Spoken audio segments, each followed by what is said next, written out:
contract. Careful what you say. Yeah, it is on video, just so you know. And they just disclosure. Yeah. I'm used to it.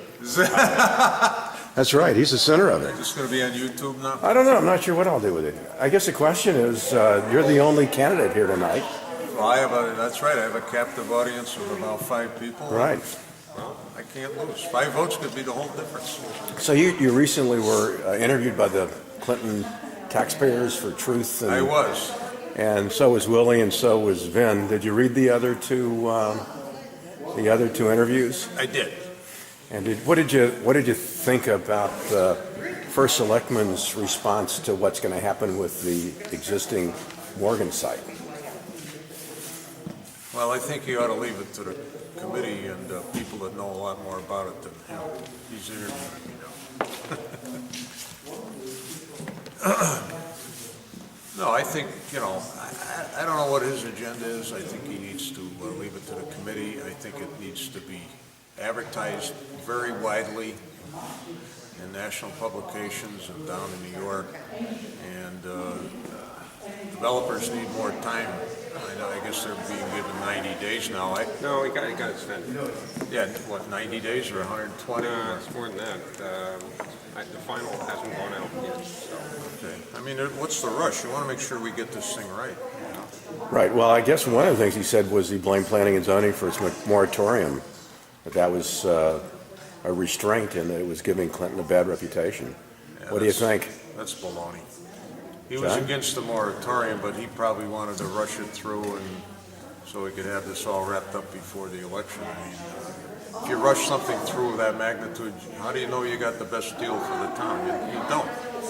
You limit who applies and maybe just local people, and you won't get the best project out of it and the best benefit to the town. So, I think the more sunlight that's on it, the more people that know about it, the more developers that bid. Competition is great. So the more developers that bid on it, you're gonna figure out very fast what the best deal is. And any project should be able to stand up to any scrutiny if it's a good project, and it should be able to answer any questions that are asked. So I don't have any agenda about it. There's certain things I like, more than other things. I would like a hotel a lot more than I like a Costco, for example. But somebody will probably come up with something that we never thought of. Probably what will happen is some sort of mixed use, and that seems to be the trend today. So there's a lot of projects, you see it all the time. Towns are rewriting zoning. I keep forwarding links to a couple of the folks on planning and zoning when I see articles. That I saw one on Glastonbury, I saw one on Hampton up by Lake Poketipog. I see them all the time. The towns are struggling with how to rebirth or have their centers reborn. And zoning is a huge part of that, because zoning can create a huge incentive for people to invest money, in these towns. So I better talk to my mobs now. Okay. Well, just one other question. The event this evening, at some point, you learned that the first selectman was not going to participate, and you and Vin Cimino were asked if you wanted to go ahead with it. What happened? I don't remember actually being asked if I wanted to go ahead with it. I simply said I wanted to go ahead with it, and I thought that Vin Cimino and myself had an agreement to go ahead with it. Then the CTA canceled the sponsorship, and then talking to a couple of people, we decided it would be good if we had another sponsor, but we decided we didn't even need one. The hall was rented, thanks to you, the interviewer. An ad had already been placed in Harbor News. I managed to change the title on the town website to a more generic kind of debate, and I put it on the patch calendar. I figured a few people would show up. It's less than I had hoped for, and I frankly didn't know if Vin Cimino was going to show up tonight or not. It looks like he's not going to be here, and we knew Willie wouldn't, but I thought the people who deserved, who came, deserved a chance to hear who's ever here, and that happens to be me. So if they want to cede the audience to me, whether it's small or large, that's fine with me. Okay, thanks a lot. You're welcome. Scheduled for tonight. That's why you're here. I assume you just didn't want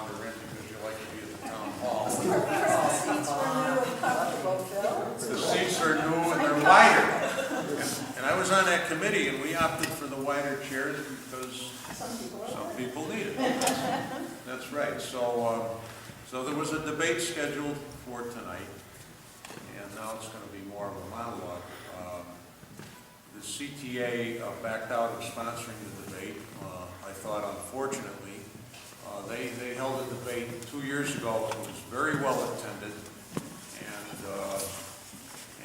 Willie won the election, so I don't know why he would not want to participate this year. But I understand Mr. Carr actually asked Willie at a meeting if another sponsor was found, would he be willing to participate? I don't believe we received an answer to that question. There was no comment. No comment. Well, I thought he went on and said, I don't need it. That was later, privately. But that was what he said. So he declined.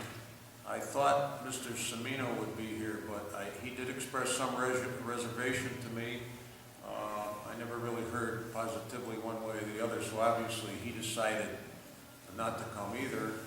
And since this had been advertised, I thought a few people would show up, and a few people have shown up. So, you know, I just want to tell you a little bit about, you know, what I'm for. Two things right away. I don't need the job, but I want the job. I think the other candidates need the job, and that's a very poor reason to elect anybody. We're not an employment agency for somebody who needs a job. So I don't need a job, I want the job. I think you want somebody that really wants it for the right reasons. You know, wherever I've lived, I've gotten involved in civic organizations, churches, youth athletics, others, JCs, things like that. And wherever I've lived, I've also gotten involved in local politics.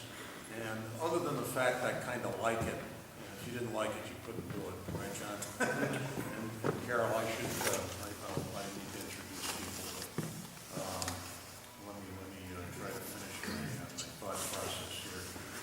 So wherever I've lived, I've gotten involved in one thing or another. When I lived in San Antonio, I lived in a homeowners association, and it was very large. It had 9 neighborhoods, and at the time about 400 homes, and it was growing out to over 900 homes.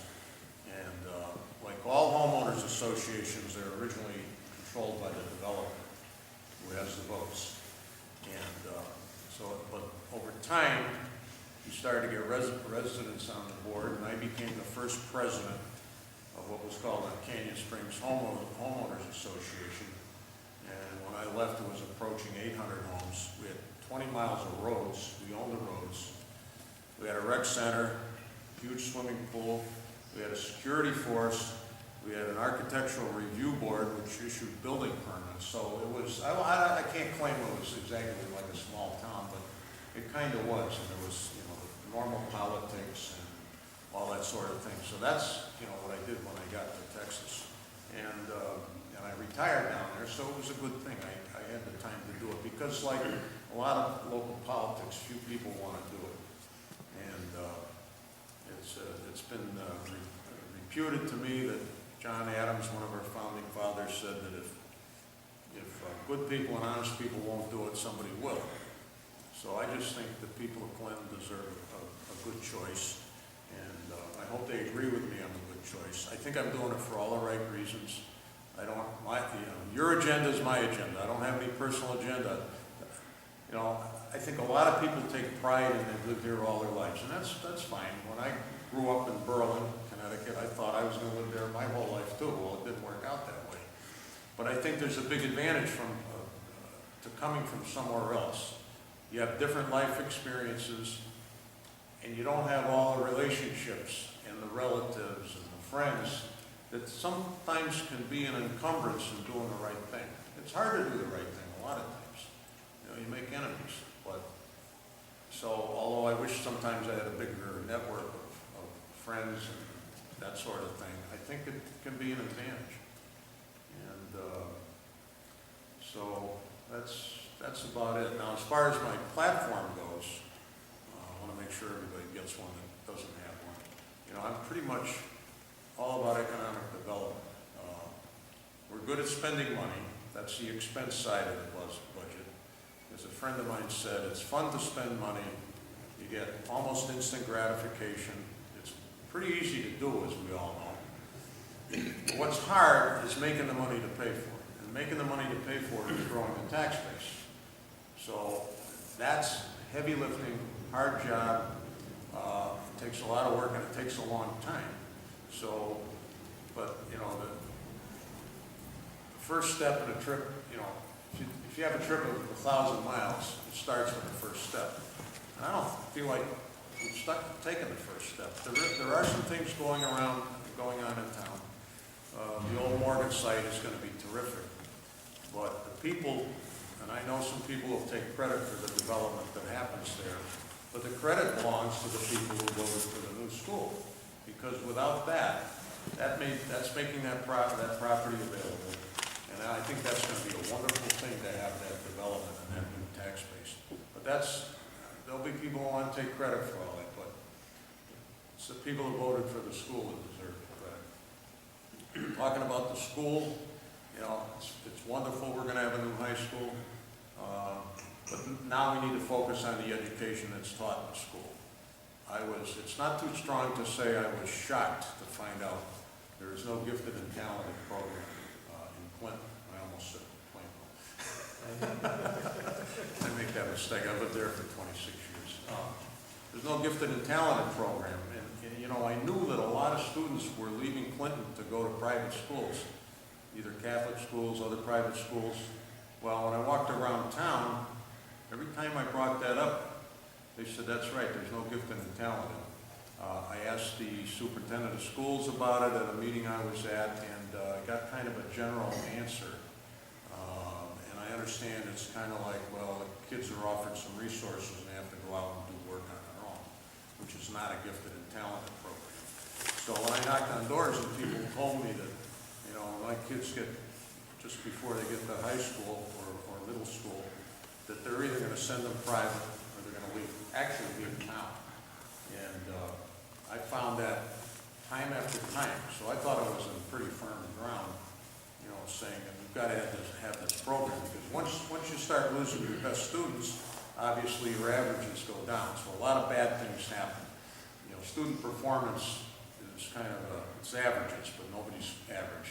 That's why you have different programs for different talent levels. And so, so when your enrollment declines, it triggers a whole bunch of stuff. Now there's pressure on the budget. Well, why can't you lower the budget? You got less kids. Well, we know there's a lot of fixed costs. That's part of the reason. But you know, just bad things happen. Let's say you decide, gee, it'd be great if we had a class in German or something like that. Well, if you have a small school and only 3 kids sign up for German, and this happened to my son in the Plainville school system. Guess what? They got. This is exactly what happened. The teacher that had taught the German got to the end of her career.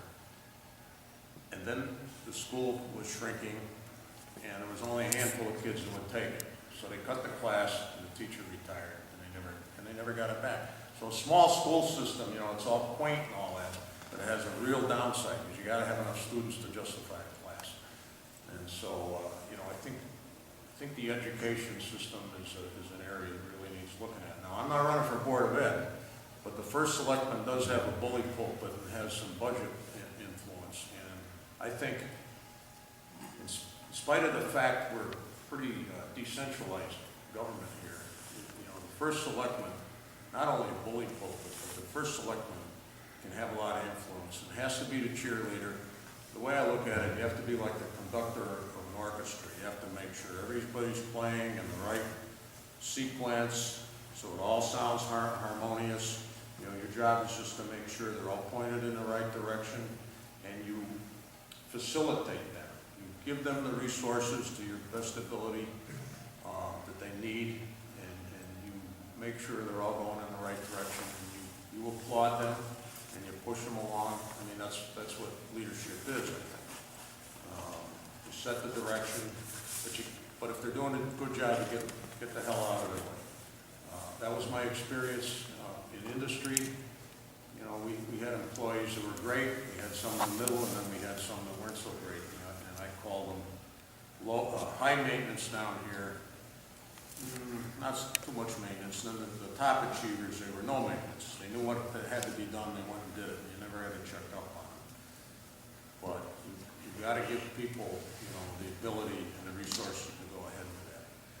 And if you're not worried about who's going to get the credit, then people will really perform. And then someday you may bask in the glory they've created. But that's a great system. Let them get the credit. Let them go forward. And you just cheerlead. You don't have to take. I had a lot of bosses. They want to take the credit for everything, but those are the bosses nobody liked. But I'm getting a little off the track here. But there's several things on here. I talked about economic development. We don't have an economic development coordinator. We don't have a town planner. We don't even have an HR person. I'm on the police commission. The chief is the HR guy. But it's a very complex field these days, and it shouldn't be that. We could have a part-time person who's an expert in HR that we can go to and find out, hey, what am I really supposed to do? Because, it's a time bomb waiting to happen regarding lawsuits with human resources issues, whether it's age-related, gender-related, you name it. You see it in the newspapers all the time. So these are just functions that, we need to have. And everybody's going to say, well, how are you going to pay for them? Well, that is an issue. As far as the town planner and economic development coordinator, you could either hire part-time people. Now, today we hire consultants when we need them, like we are for the interchange zone for where the old high school is. So we hire a consultant. It's needed because we don't have the expertise in-house. Sometimes that's cheaper in the long run to hire a consultant. But I think most of these towns have, almost all of them have economic development coordinators, town planners. Everything's increasingly regionalized, and you got to have somebody to go to these meetings. The rest of us are all volunteers. We can't go to all these meetings all over the place. In the River Council of Governments and with the state and all that. Plus, you need people with the expertise, whether it's in law enforcement or land planning or DOT issues, highway issues. It's very labor intensive, and you need somebody here during the day that's going to handle that stuff. On the economic development coordinator, the way I look at it is when you walk into town hall, the lights are on now. You come in during the daytime, it's dark, it's cold, it's not receptive, it's not welcoming. So you walk in, and here's this big empty hall. There's a couple of signs: Selectman's office, town clerk, tax collector. You're going to still call it tax collector, assessor. But there's nobody there to say, how are you? Welcome to Clinton. Why are you here? Oh, you want to start a business here? Come with me. Because they're left to figure it out on their own, how to get a hold of the fire marshal, the health district, the building inspector.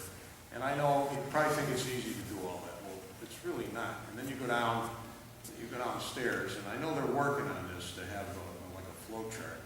But this is what an economic development coordinator would do. First, you have to have a website on economic development, which we don't have. And then you lead them through the process, and you help them. A facilitator, just like the first selectman should be a facilitator. I don't want somebody who's want to start a business here have to go to the first selectman's office as a default choice. And I don't care if I'm sitting there and somebody else is sitting there. It's fine if somebody does it, but that's not the right place. That's just not the right place. So there's a whole raft of issues. They can't all be done at once. The economic development is a long-term process, but why wait? You got to get started. So I think there's a lot of issues that we've neglected,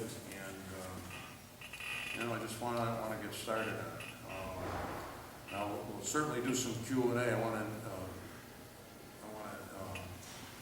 introduce people. This is John Giannotti. He's a sitting selectman right here, and Carol Walters is sitting selectman, and Peggy Adler's a police commissioner with me, and Ray Moore back here is running for Board of Education, and I should introduce Pastor Chris Horvath, who would have been the moderator if we were all here. Former moderator on political committee.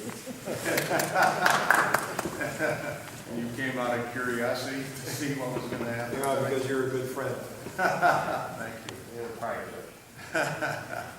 And of course, we have our erstwhile cameraman, Kirk Carr, who never fails to miss a good meeting or he thinks something's going to happen. Ken Burns. Let's see, We appreciate it. Thank you. who am I missing? Sally, what do you want? You're on something. 350, well, just on the 350. Oh, 350. 350, not that that's. Yeah, you were the boat collector. That was a big thing. I thought you were on the And 350, John Allen. So, welcome back there. How are you? Gee, you missed my long monologue. You may be the lucky one. Well, I have it on video. They can play it over and over again.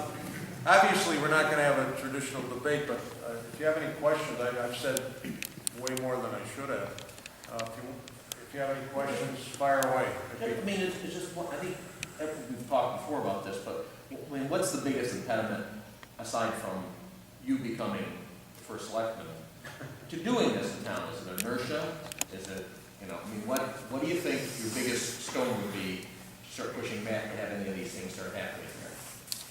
Well, there's certainly inertia, and there's always this, I like the small town like it is. I've heard people say, I like it just the way it is, but then 9 out of 10 say that downtown is obviously not what we would like it to be. I think we got to market the town. That's where, I talked to the economic development coordinator. I talked to a few of them. The guy in Guilford really stuck in my mind.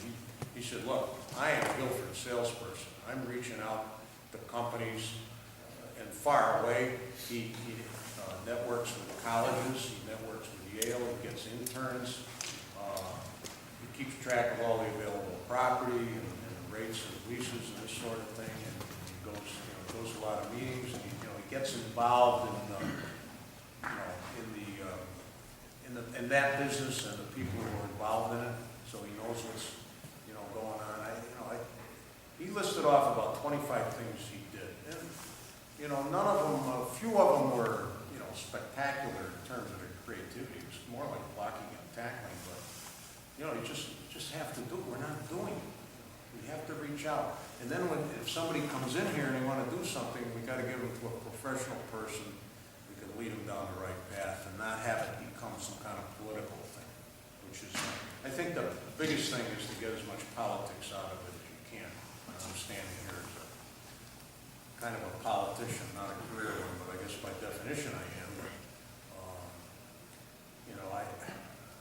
I think if you get the self-serving comment, but if you get the right person at the top, you can push aside whatever these roadblocks are. If the land use office people don't think it's their job, you go down there, that's not always a very friendly place. I mean, we've all been down there. You've got some clerks, they do good work, but it's not their job to do more than that. And, if you had a town planner, I would say I would make that person the boss of the land use office. Because really, there's no supervision between these departments. Now, that's one that I think there's no supervision between there and the first selectman. And that's really not supervision. On the tax office, assessor, town clerk, you have a department head there. So we really don't have a department head for the land use office. Police chief is the department head over there, and the superintendent over at the school. So you have like a boss, a manager, a professional. So I think it's the other thing I think is go call on businesses. Go call on these businesses. Thank them for being here. This is not done. It sounds simple.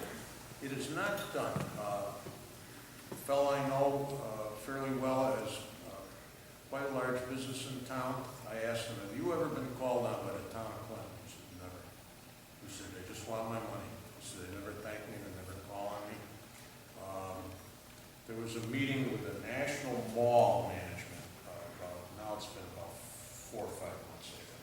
The National Mall Management, because they wanted to alert them to the fact that the Morgan property would become available, and are you interested? Well, it turned out they were not interested. They wanted to do something on site with a restaurant. It never occurred to me that they couldn't have a restaurant that sold alcohol because it was in 1,000 feet of a school. But what, they're happy the school's moving, now they can have a restaurant. There's issues with a restaurant, where to put it, and, septic and all of that, but so now they can do a restaurant theoretically. But they said, no, they weren't interested in the property, so one of the fellows that was there said, by the way, when's the last time any town of Clinton official called on you? They said, never. They said, we saw him when we opened. That was the last time. When was that? 96, maybe? Somewhere in there. And I thought that was shocking. Are you kidding me? They're our largest taxpayer. Nobody calls on them. I mean, it's a simple thing, but it means a lot. And then you have a line of communication. I think we were blindsided by Unilever and Bostitch because probably there was no line of communication. But if you had a relationship with these people, they might call you up and say, hey, I want to give you a heads up. And if you knew something was coming, at least you'd have a chance to try to stop it. You may not be. I've heard people say, oh, Unilever, you know, multi-billion-dollar international company, you couldn't have stopped that with, you know, with General Schwarzkopf. Maybe, but I don't know. I would have felt a lot better if we tried. I would have went over there and said, what do you guys need? What do you want, taxes, tax abatement in half? What? Would that be enough? Probably not. But boy, I sure would have liked to have tried, you know. Anything's better than having an empty building, so. It's a long-winded answer to your question. But, yes, ma'am. What I'd like to see is some way in which it's possible to creatively build up the tax base, but not have our Route 1 or Route 81 begin to look like what happened in Old Saybrook for that stretch where Staples up to their town center, and you have the same thing happen on Frankfurt Hill decades and decades ago, because then the town needs to lose the flavor that it has right now. Well, that's where planning and zoning comes in, and And a town planner. a town planner. I mean, okay, thank God we're creating a new zone. I mean, many of you may know that the zoning up Route 81 through the high school and all of that is R20. Are you kidding me? We got a mall up there, it's R20. And it's primarily the result that there's nobody here to write new regulations. What's our 20? Residential, 20,000 square feet, half acre, R20. R40 would be an acre, etc. And so, you know, all these boards and commissions are volunteers. Now, the police commission, with Peggy and I are, we have a staff, you know, chief and two majors, so we can tell them, you do this, you research that, or, you know, whatever we tell them, theoretically they will do it. Theoretically, the Board of Ed would tell Jack Cross what to do. I'm not sure that's always the case, it may be the other way around. But you know, when it comes to planning and zoning, they say, oh, we should change the regulations for downtown. Okay, who's going to do it? Now, they have a regulations committee, but it's basically two of the volunteer planning and zoning members. You need somebody to execute it. You need somebody here during the day who's going to execute it and make it happen. And then next month they come back and the planner says, okay, I wrote this up, let's go over this. I want you to change this, change that. You know, and it gets somebody to keep it going and hold, schedule the hearings that you have to have when you change the zoning. So, but if you write smart regulations, you can control, the kind of crass commercialism that you see in the big box stores and all of that. Now, I had somebody the other day that twisted my arm and said, the first thing you ought to do is get rid of it. Apparently there's an ordinance that basically prevents, I don't know if it's an ordinance or zoning reg, but prevents big box stores. You ought to get rid of that. Well, but that's a debate we should have. Do we want big box stores or not? I suspect a lot of people don't, but we should probably think about it.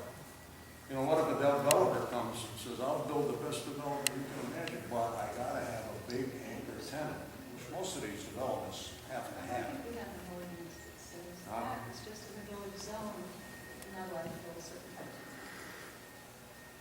I'm sure there's a regulation that sets the maximum size. Well, B4 is, And you these, can cover 80% of the property and it can be 40,000 square feet. 40,000 is not a big box. But, that's things you have to look at, that's all. And make some smart decisions, so that's that. I've forgotten the question. Anybody else have a, yes, sir? So what are your intentions for the old Morgan School property? Well, I don't have any personal intentions on it. I have some preferences, but I don't know if they're good ones. I've always And even if I'm elected, it won't be my decision, certainly not alone, and it shouldn't be the first selectman's decision.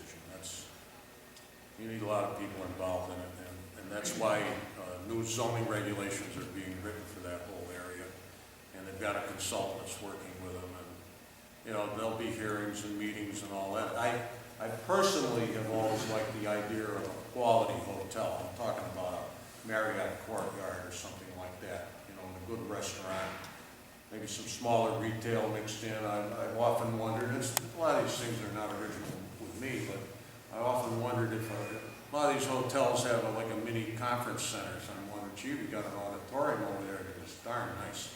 And we've got a couple of gymnasiums that are there. I wonder if that could be integrated in. But you know, there's a lot of smart developers that could figure out how to do that. It may not work, I don't know. But I mean, that's kind of what I was thinking about. But that's why if you have a lot of developers bidding on it, you get a lot of great ideas and you can pick the best ones.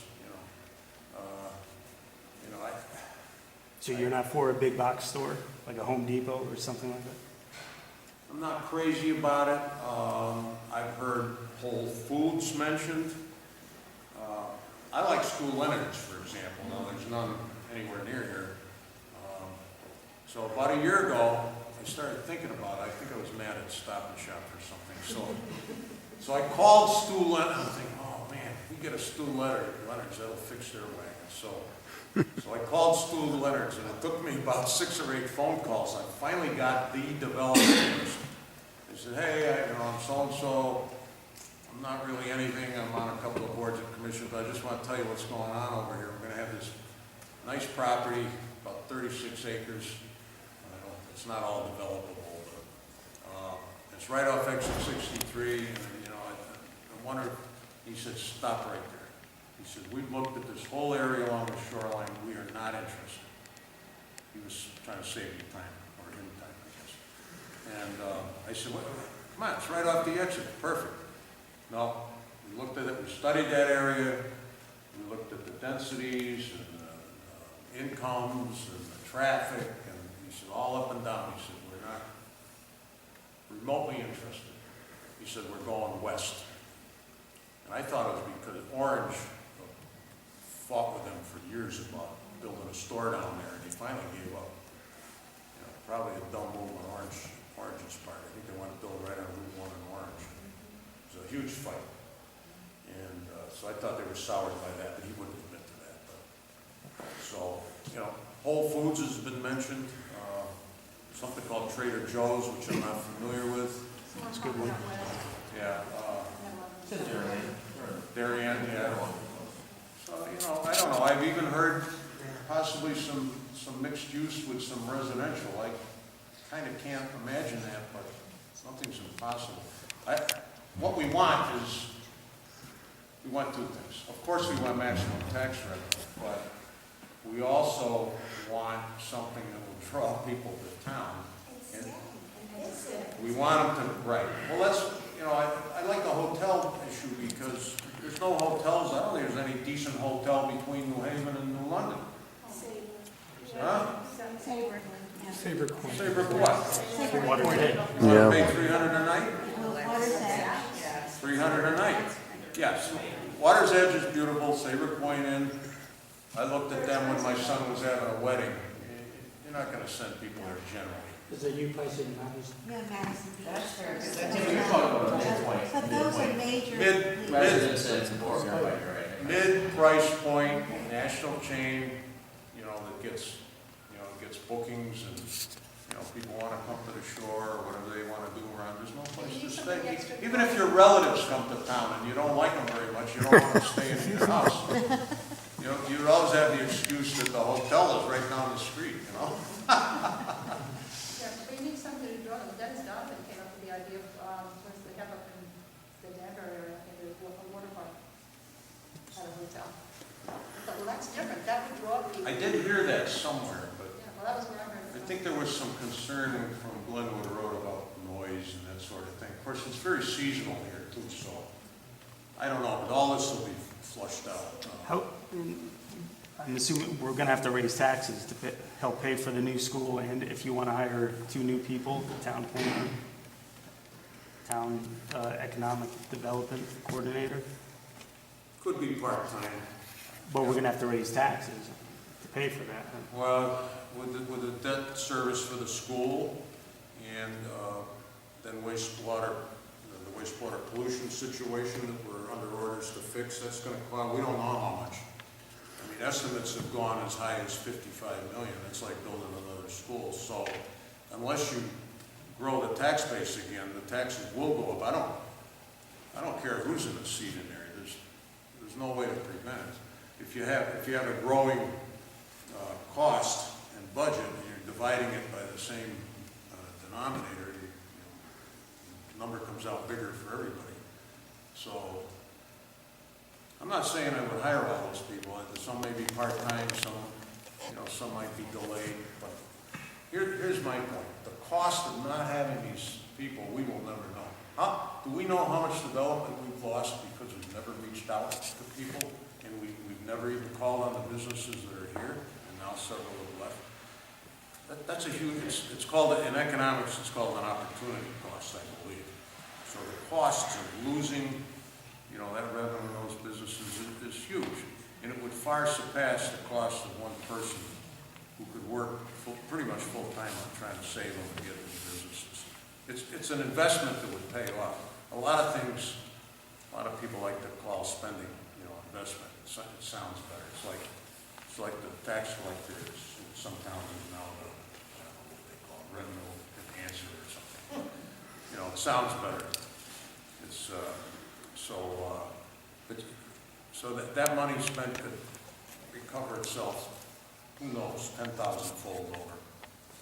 They get some big company to come in here, or they find somebody for you later.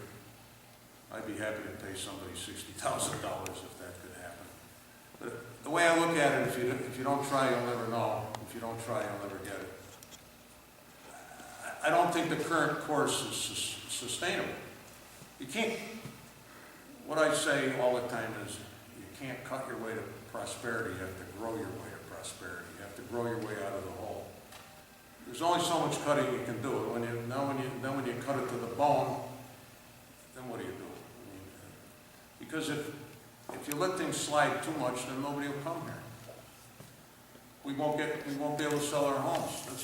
There's a whole revolution in housing going on. The big colonials on a 2-acre lot, they're going to get to be a harder and harder sell because young people don't have jobs that pay the kind of money that people want for those houses, and the older folks aren't going to be able to stay in them forever, and they want to. And this will get to another one of my issues.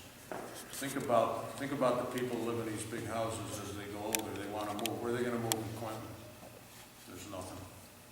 There's no affordable housing. There's no.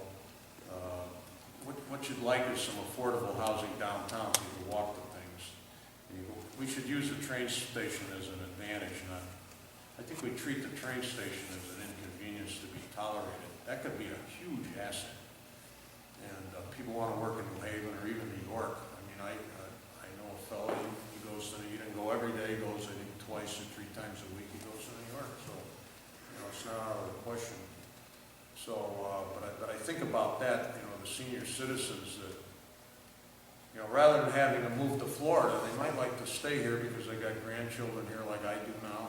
So I wouldn't go to Florida, but if I get to the point where I can't keep my house or I'm not able to stay in it, my wife and I, where would we go in Clinton?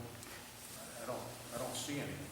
You want to downsize, but you want something modern and nice and, quality. So when I talk about affordable housing, I'm not talking low-income housing. I've been accused of that. It's not low-income housing. There's something called affordable housing. There is a means test, so you don't let somebody making 6 figures move into it, get a deal. It's not that kind of thing.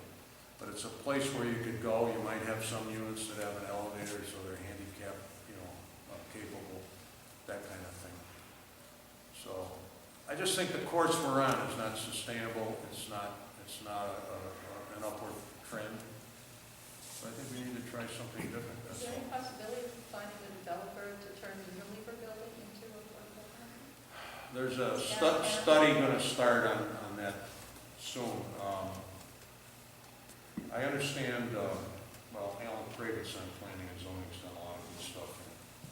He wrote a letter for the first selectman to go to the 3 top people at Unilever. I don't know if it was sent to the chairman, to their real estate person, and somebody else. And I say, this is just pure coincidence. It's unbelievable. I said, give me a copy of that letter.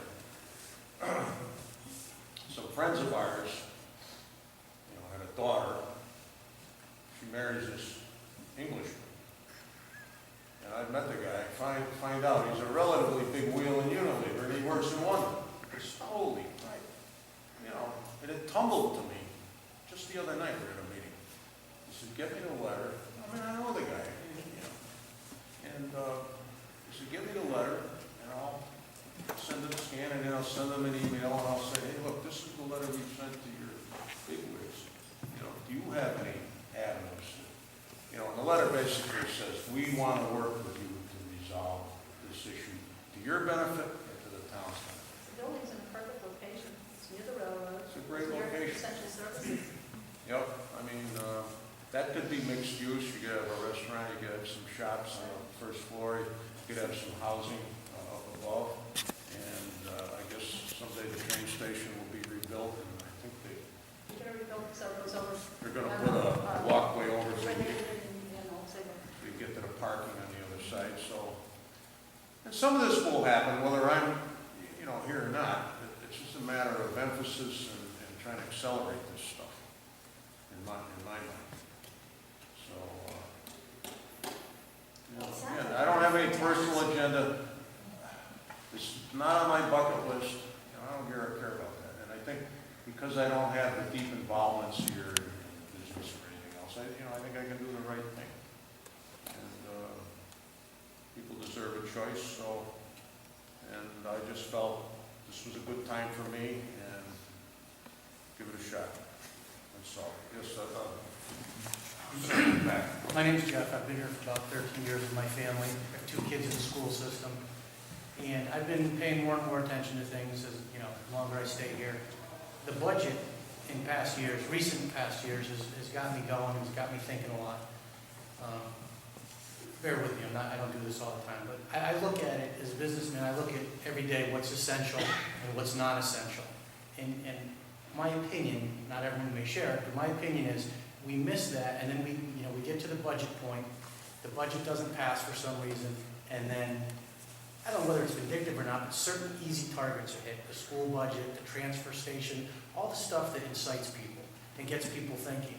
If you're elected first selectman, would you be willing to sit down and get to the essential, non-essential? And, it's going to aggravate some people, but I think we need to look at exactly what we need in town versus what a few people want and spend hundreds of thousands of dollars on something that, not everyone feels is an essential tool or item we need for this town. I think that gets missed a few times. No, absolutely. I think one thing we need is more public participation. If we had that, I think we'd get better decisions, better budgets, what have you. Managing our budget by defeat is, if your budget's defeated, it means you failed. It's a failure, exactly. Not just that the budget failed, but all the people involved in the process failed because the public was not convinced this was I don't want to say bare bones, that's not what I'm looking for, but, people apparently are not convinced that it's a fair budget. It's not as trim as it could be, let's say. And so when it fails, it's a terrible outcome. And then, well, now we got to cut it some more. So you might get some bad choices. It really should be based on what you're saying, whether Let's identify front what's essential. what's nice to have, what's necessary from what's nice to have. Now, I'll give you what's nice to have, which is definitely not essential. Now, it's a capital project. It's the old police station over here. Over there. Over there. I don't know why I'm pointing that out, but over there. That I thought should have been looked heavily at as a restaurant rather than more town office space.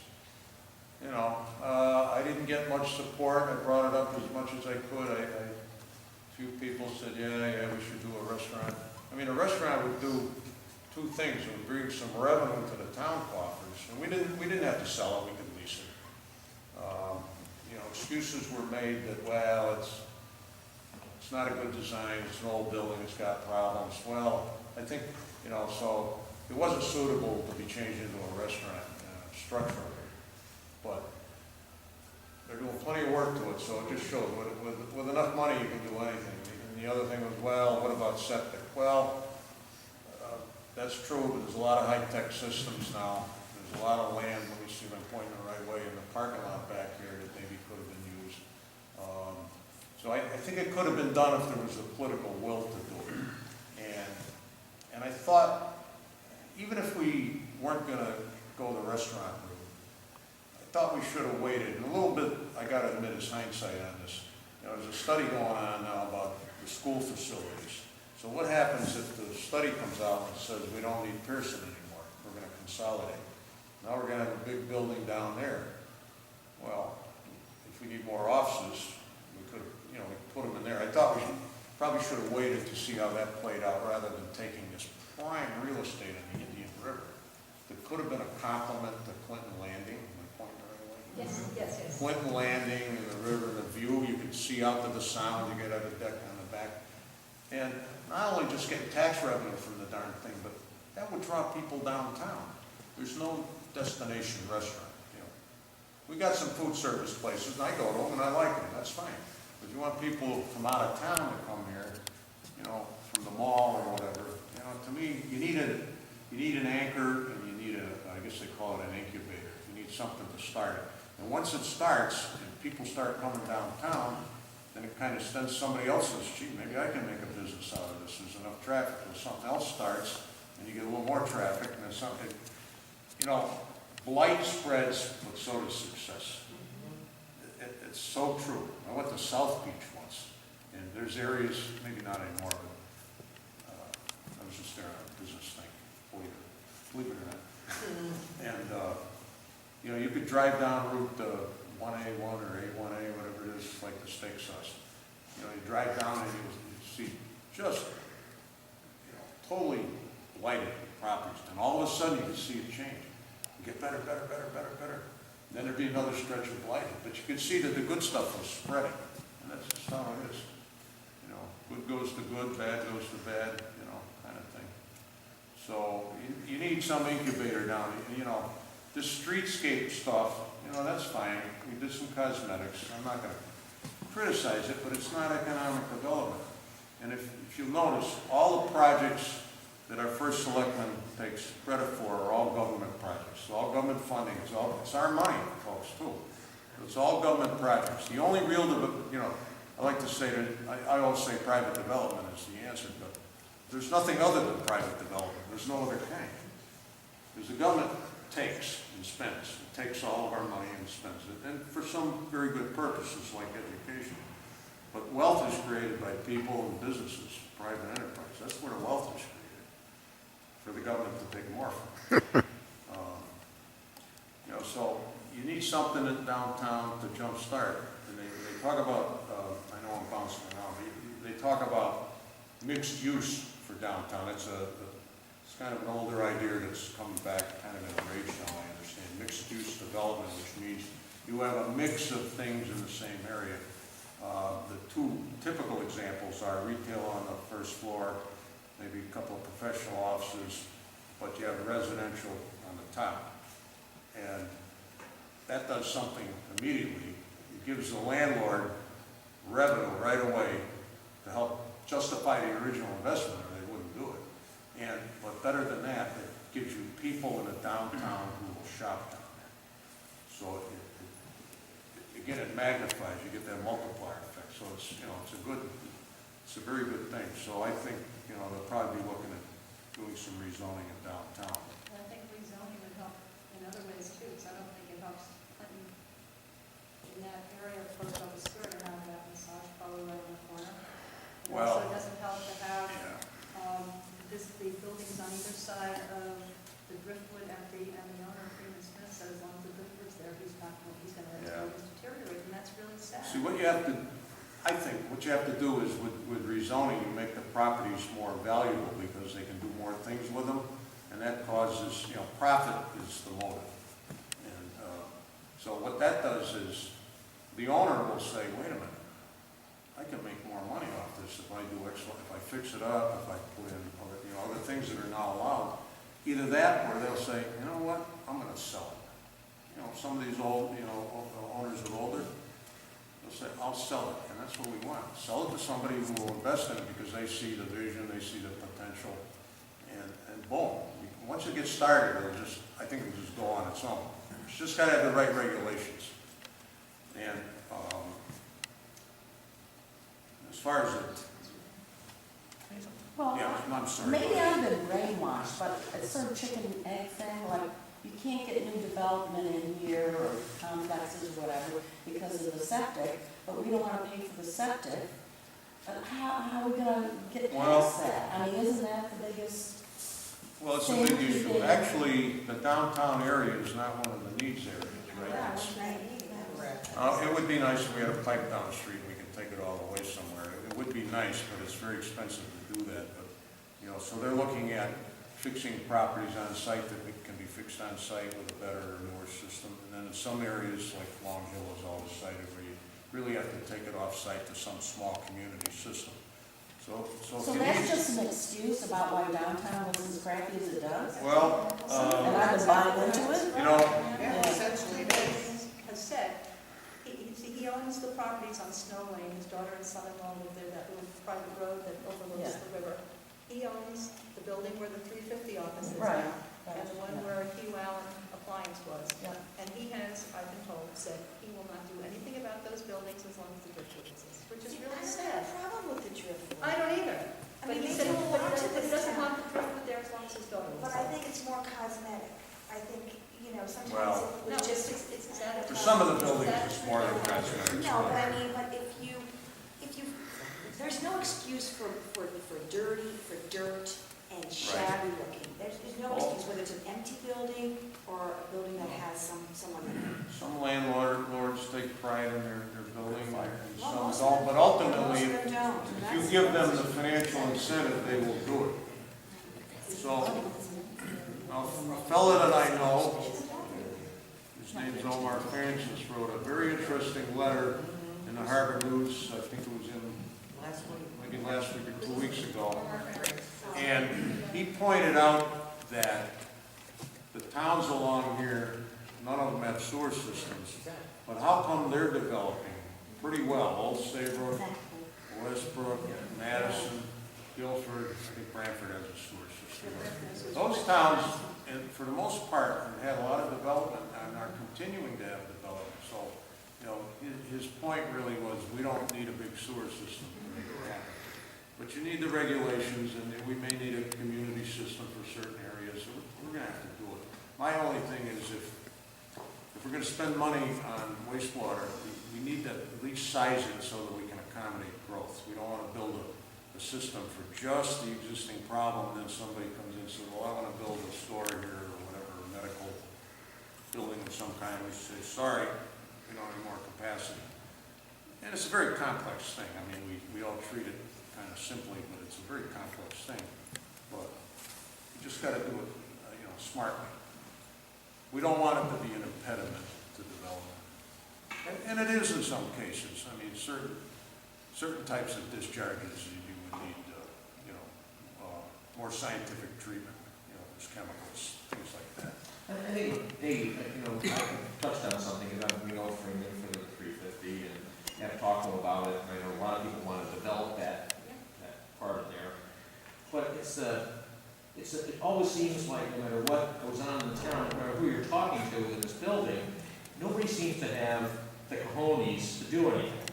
I mean, you got this down during a snowstorm, and they just issued a thing on it last week. They removed that stuff. Nobody seems to have the role to see and say, this is what you're going to do, or even take a move on something. To go after somebody and say, I mean, whether Lane can do it or not, but nobody seems to act like the town's got some muscle and actually go after the absentee landlord, to go after the blight of the things up here. The Munger property. Sorry, Megan, but we're going to tear it down. I mean, nobody seems to ever want to get to an argument. And so nothing gets done. I've felt for a long time the enforcement is not what There is no enforcement. It's almost like the town I was is trying to really be hard more to diplomatic. get. The strokes are short, well, Take them to court, make them fight for this thing. We have a lawyer, he's out of hot. Make them pay, give them fines, get them unblighted, cut off the services to these It all people. starts at the top. That's right, but it's almost like the will of the inertia of the town, because we're new here too, is that nobody seems to say, screw you. It's like, well, that's the way Well, it is. it's an attitude. That's the way it is. I mean, we need to be fair and reasonable, but at some point we have to say enough's enough. Believe it And or whatever it takes to make it happen or have it taken care of and cleaned up, we got to do it. Just, you know, just- We're finally, I understand, we're finally doing something with the 145, and I know they've been. Yeah, I went down there sent a letter last saying week, that they are- last week they that put a they- letter out there. You've got to do something. They I was were- shocked, I've been going by it, and thinking, now the leaves are coming off, we're gonna look at it again for another year. I think my opinion is that generally there's seldom enforcement unless somebody complains.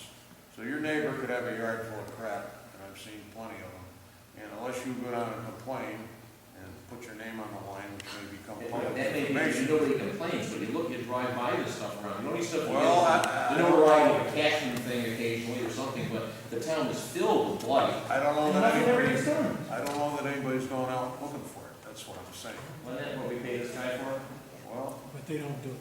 all it takes is his boss to tell him, No, that's right, we're talking about the same thing. And even our common courtesies that you think, especially in a small town, would be performed. There was a situation recently where someone applied to change part of the village zone to a business zone, and originally it was going to affect, Is the lawyer up here, this it was West? going to affect sit down there. the properties of a number of residents.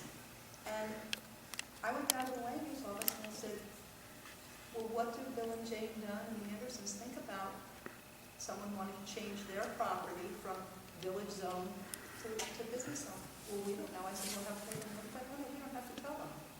So I called them and told them. That's a This is- regulation This problem. is absurd, that It is someone absurd. can actually go and put in an application to change the zoning of your property, and the town won't even notify you. And that even if it's not a law or a regulation, that they should at least in small town have the common courtesy to notify you about it. It's crazy. You know, there's a lot of little things like that. If you have a town planner whose job it was to take care of this stuff and would be given direction by planning and zoning, gee, that's something we gotta fix, figure out how to fix it. You need to bring it back and have us approve it or have a hearing to change a regulation, and let's do it. Well, that brings to my question, what do you think about attendance when you serve on a commission or a board? What do you think of? Well, I think how we many should be times- there, but. Right, and how many times there's something coming up, and it could be someone that's coming in to do some business, or need to have something done, and you look at the minutes, and there's no quorum. It's pushed again another month or 2 months, and It's a big problem. On appointed boards and commissions, there is a requirement, it's quite lax, that you get to miss more than a third of the meetings or something And like then the chair has to Complain. actively remove you. Yeah, okay. Yeah, which a lot of times So I think for they just. appointed boards and commissions, you could tighten it up. But then it gets to be, you get on these boards and commissions, you get pretty palsy-walsy, and now, you want to be a stinker and report, Joe Blow sitting over here. It's hard to do. But there should be a process where. There should be. At the end of each fiscal year, that is review of which appointed people The did not attend attendance 2/3 of the meetings. And if they did, Performance. the charter says that they are actually removed when they have not attended that many meetings. It's not a matter Well- of the chairman removing it, it's a matter of the chairman reporting that they didn't. There's a related problem to this, and it all ties together. Okay, I'm a party chairman, so part of my job is to find people to serve, to recommend to the Board of Selectmen to serve on boards and commissions. It's very hard to find people. So people come up and say, oh, you gotta get rid of this one, you gotta get rid of that one. Well, that means replace, and replace means you gotta have somebody to replace with. And it's very hard to find volunteers for all these boards and commissions. I think there's, what, 200, Yeah, things are going well. 250 people, if you added all these up, it's a lot of people.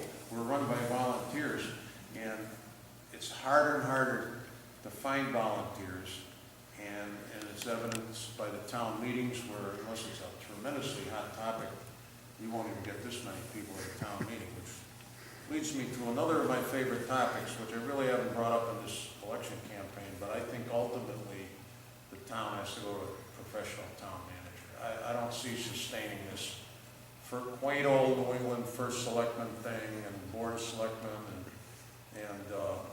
and town meetings as a legislative body where a few people can come and pack the meeting and pass stuff. Like the ice rink lease was passed. You know, a relatively small crowd showed up. Most of them were parents of kids who were in hockey or skating of one type or another. At that time, nobody required the registrar of voters to show up to see if the people who were there were even voters. There's a whole pile of kids there. And so then came the vote. This is where they leased the land over here that way. Well, actually, the registrars were told not to come. For $1. Well, I've heard that. I don't know what a real Registrar knowledge. told them. Okay, so, and then the votes were counted by the janitor. Nothing against the janitor, he does a fine job, but I don't think it's his job to count the votes of people who were not even registered as to whether they were voters of Clinton. And who knows, some of the kids had their hands up. I don't know if they were counted or not. The thing passed narrowly. But that's what happens at these town meetings. So unless they're a real hot issue, even if they're a hot issue, one side comes down en masse, you know, so it becomes a very political thing rather than making the right decision. So I just Can I think. say something about that meeting, because I was there on one of those skaters. Anyway, but And a good that one. meeting was to give that gentleman the go-ahead to see if it was feasible. Now, this other part of this grant, no one, Joe Public did not vote on any of that. No, but that The meeting. meeting was to give him a year, Gave him a year. to Which see he if it was missed. to see They if gave it another was year. possible. And if it was possible, then they would look at the leasing of the 9 acres. So, But they did the lease. Right, At but- the time of the, that meeting. that was not in public. I mean, but that was not But that Joe was what Public they did. saying that, right. So I see what you're saying. Sometimes things go, and then next thing you know, things are done. But that first Ultimately- meeting was just to give him the go-ahead, give a year to see if it was possible. Right. Reverend Horvath and myself lived in Plainville for a long time, and they had, like all New England towns, they had a selectman and a town meeting and all of that. Sometime in the 60s, that long ago, they got rid of it. They went to a town manager and they called it a town council. Now, you can call it a board of selectmen if that makes you feel better. Doesn't matter what you call the people, but it's basically a town council. And they had professional town managers all that time, mostly good ones. Once in a while you get a clinker, but at least you can get rid of them. And the town council then became, of course, the policy board. And if you want to call the chairman of the council the mayor, you know, that's fine. Call him whatever you want, or she. And I just think it's a better way to go. You have a professional. And what they would do, actually, we'll probably never get there, at least not soon. They would have the town attorney, they built a council chamber that was like a little theater. And the councilman would sit up there.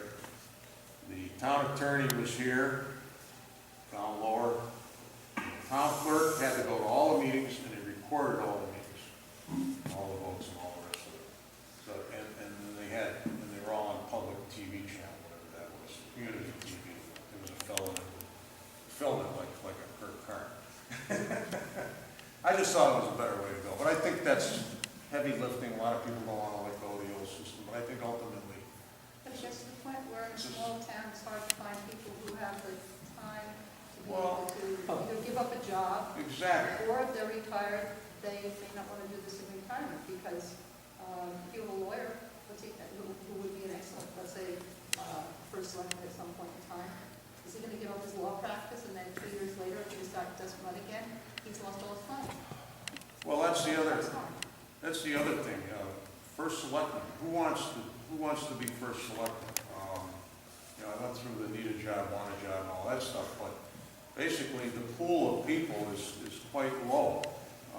In the old days, when there was a lot of big companies around, and I worked for one of them. I worked for the phone company. They were all happy to have their employees get involved in politics, so they felt it helped them. It was time for their rate cases and all of that. So back in those days, if I wanted to run for first selectman, they'd give me a leave of absence. They pay me. And it would all count, you know, as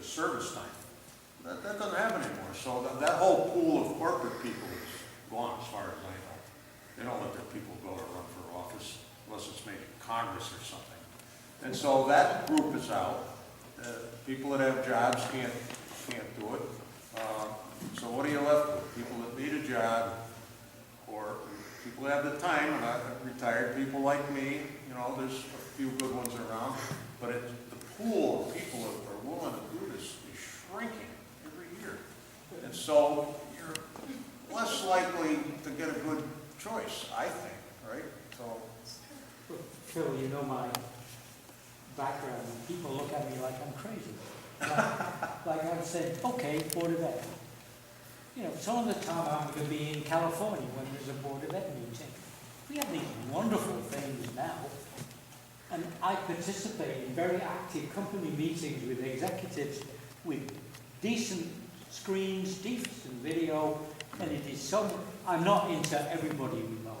But you know, if I'm in California and I want to attend a Board of Ed meeting, it should be absolutely possible for me to do that without flying here. And I can say, hey, to my client, hey, I'm going to take a couple of hours, because nearly everywhere I go, there's access to that technology.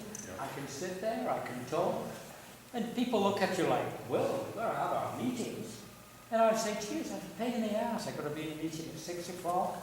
God forbid I'm doing something, you know, and I'm semi-retired, so that's okay. But 5 years ago, the idea of me being in a meeting at 6 o'clock had to be, was impossible. Now it's so easy.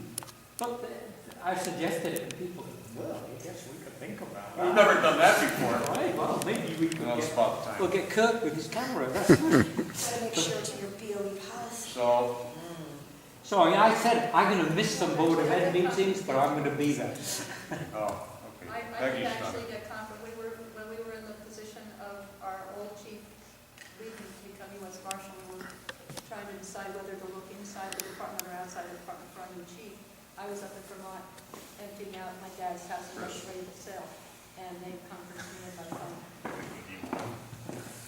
But I don't know if other boards and commissions have done that. It could be done now, it's just, The town clerk said it was legal, so they conferenced me and participated. I sat in a meeting with some of the very highest tech thinkers, and now we can't afford it. But people sitting, full lifestyle, full video, and one guy gave the other person a business card. It was so real that you were with the person. Now, you come down and we use Skype maybe, but if I'm in California and I want to attend a Board of Ed meeting, rather than apologize for absence and see some poorly written minutes 2 days later, you know, just sit there and listen. And that way, if you could, then you would be able to persuade people. Hey, we want you to attend 70%, but we want you to be 100% at every meeting and make your contribution. Yeah. And that's cheap, you know. If I'm on the Board of Ed, I'm doing more of that.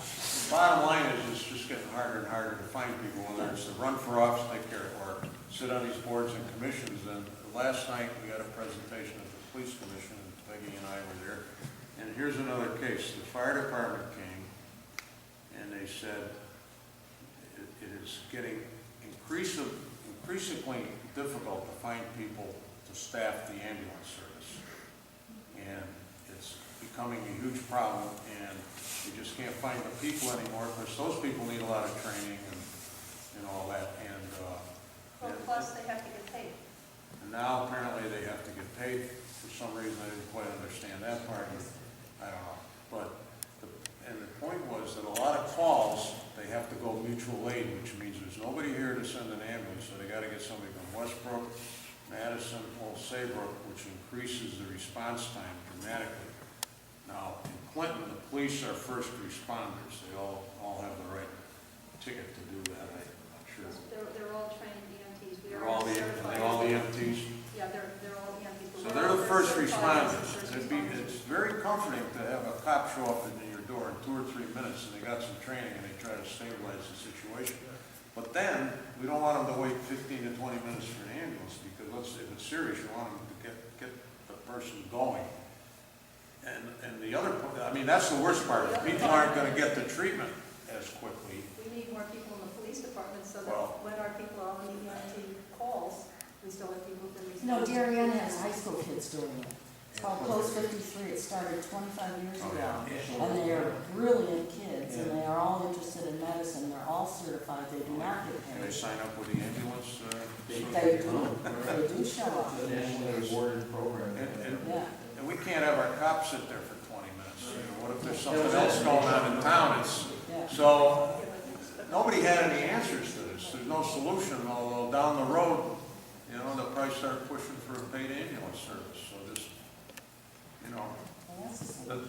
the era of volunteerism. Professional. Well, what they found is. Well, there you go with the budget What they again. have, what the police chief, the fire chief and the head of the ambulance division said, was that because You have a question some that I of never the got back to. they had a lot You're of good? people who were from town, Thanks for coming. Good to see you. now there are Thanks a fewer lot. people in town Thanks for who being work here. in town, and as a result, there are fewer people